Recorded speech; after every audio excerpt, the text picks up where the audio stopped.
Good morning. Well, I hope everyone's had a little bit of caffeine. I know we've had a little bit of sleep since voting all night, and we're ready and geared up to go. My name is Mia Love. I'm from the state of Utah. I am the daughter of parents who immigrated from Haiti legally. They, my parents, just a little bit of background. My parents worked really hard for everything that they've earned. I remember my dad always telling me whenever I wanted something, he said, Mia, you're not entitled to anything you don't own, earn, work for, or pay for yourself. My mom and dad said that one of the best days of their lives is when they were naturalized. They said that they learned how to speak English, they studied American history, they studied the Constitution, and when they pledged their allegiance to the American flag for the first time, not only did they know what they were saying, but they meant every word of it. In other words, they were willing to take on not just the blessings, but the responsibilities of being a United States citizen. And I have to tell you, for them, the American dream wasn't about just all of a sudden making it and being rich. The American dream is seeing two uneducated people work really hard, have 3, 4 jobs to make ends meet, and then have 3 children graduate from college and have one become the first black female ever elected in the United States Congress. That is an accomplishment.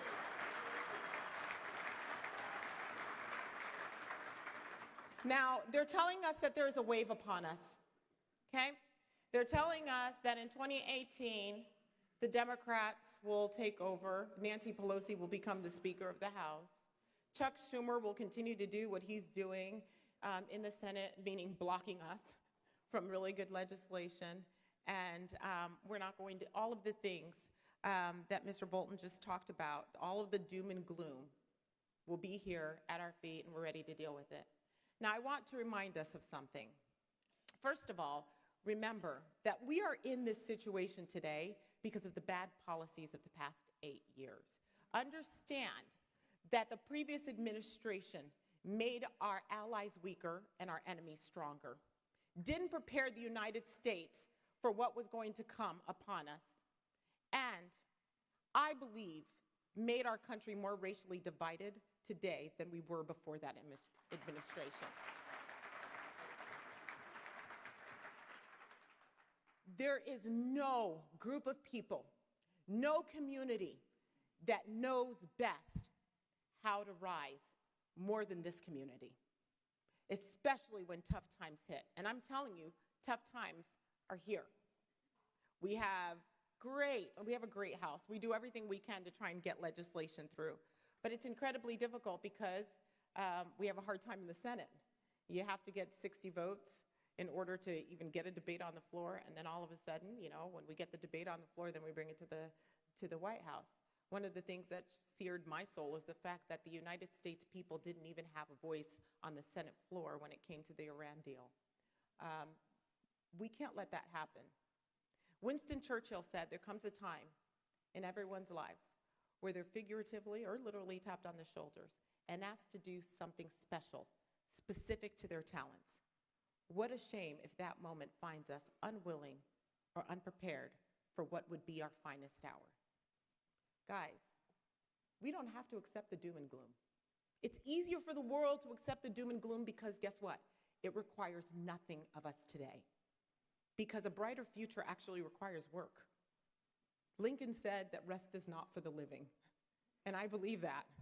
That means all of us, in order for us to really understand and see the benefits of freedom and democracy, not just in the United States, but all over the Middle East and all over the world, that means it requires us to stand up, take a stand, do everything we can to fight for freedom, not just here, but throughout the world. I want you to know that Nancy Pelosi does not like me, and I'm okay with it. I'm perfectly fine with it. I wear it as a badge of honor. It's really interesting to me because one of the things that, I mean, we're political, so I'm going to be political here. One of the things that they really don't like about me is recently Michelle Obama said, you know, you look at the Republican side and all you see are, what was it? Yeah, all white middle-aged men. And I said, I don't know if you've noticed, but I'm not white and I'm not a male. I'm a female. And what's really interesting is I decided to go out all over media and say that that type of language is absolutely divisive and flies in the face of what we believe in. Yes, they want diversity, but I guess I'm not the kind of diversity they want, right? Because I'm a free thinker. I think for myself. I'm an independent thinker, and I refuse to believe that the policies of the left are the policies that we should adhere to. Here's what I've learned, and I'm going to leave this with you. I had an epiphany not too long ago, and I leave this with everyone that I meet with. We're going to have a race. It's going to be difficult for us, but I believe we're going to be strong and we're going to be able to get through it so that we don't have to worry about the doom and gloom. But here's what I want you to tell everyone.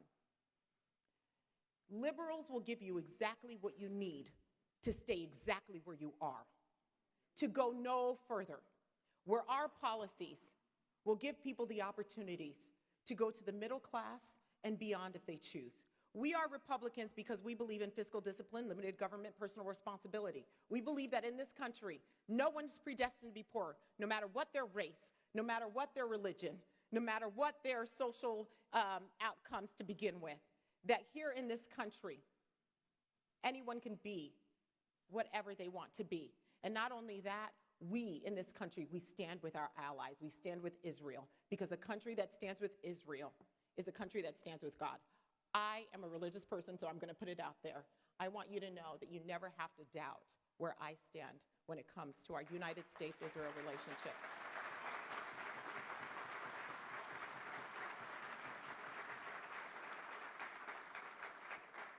So thank you, because I feel at home when I speak to you.